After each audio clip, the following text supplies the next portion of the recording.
We are back with video number 7 already in the Choice Code series. And today we're going to talk about the choice to not take things personally. Easier said than done. How often do we feel hurt, frustrated, or triggered by someone else's words or actions? Most of the time, it's not even about us. And yet we take it personally. We're so used to taking it personally. Maybe it's because, to a certain extent, we're all people pleasers. So we don't want to face anything where we might think that we're not pleasing the other person. The truth is, though, that leadership, relationships, and even our peace of mind improve dramatically when we choose not to take things personally. Taking things personally is assuming other people's behavior defines your value, that someone else's behavior is about you, or it defines your worth, your competence, your professional image, whatever it is, depending on the context. Not taking things personally is separating your identity and your value and worth from other people's reactions, from their behavior.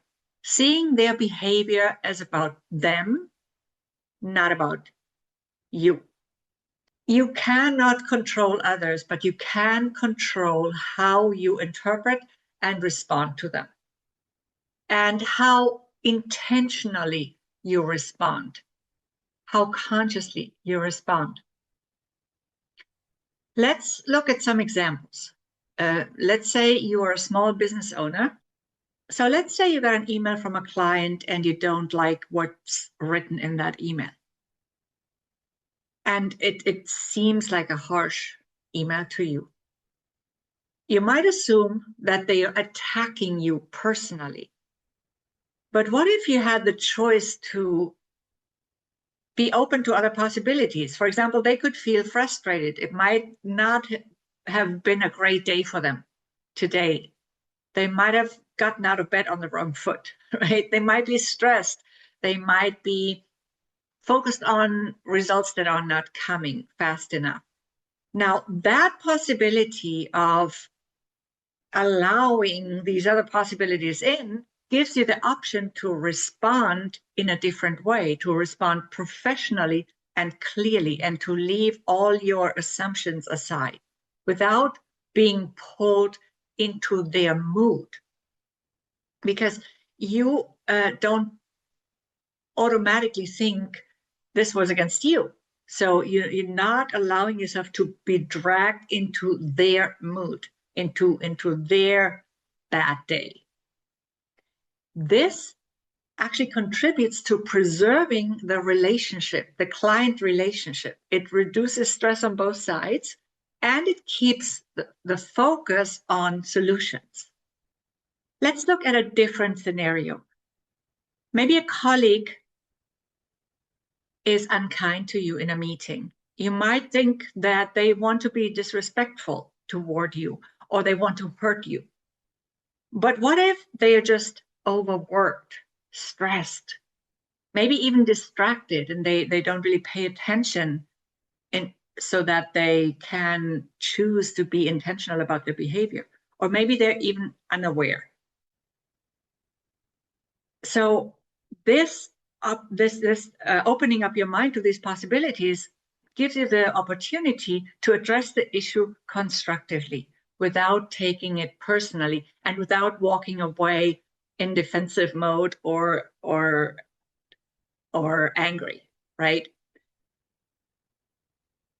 Let's look at some examples outside of work. Let's say a friend cancels plans last minute.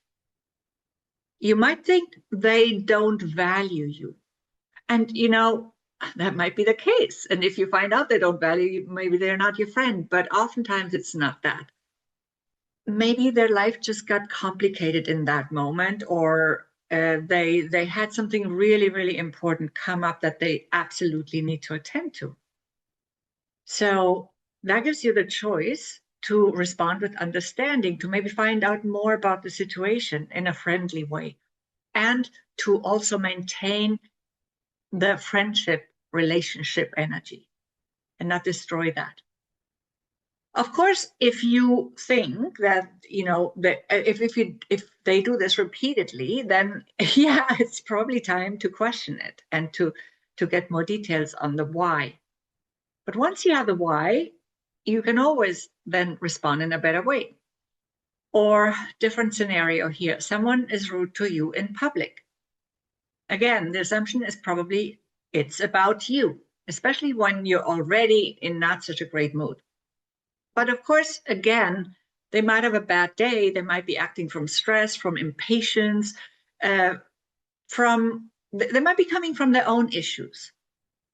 So when you remember this, then you can avoid escalation, and you're not falling into in the trap of playing the same game with them. You can preserve your calm, and everybody will benefit, including yourself.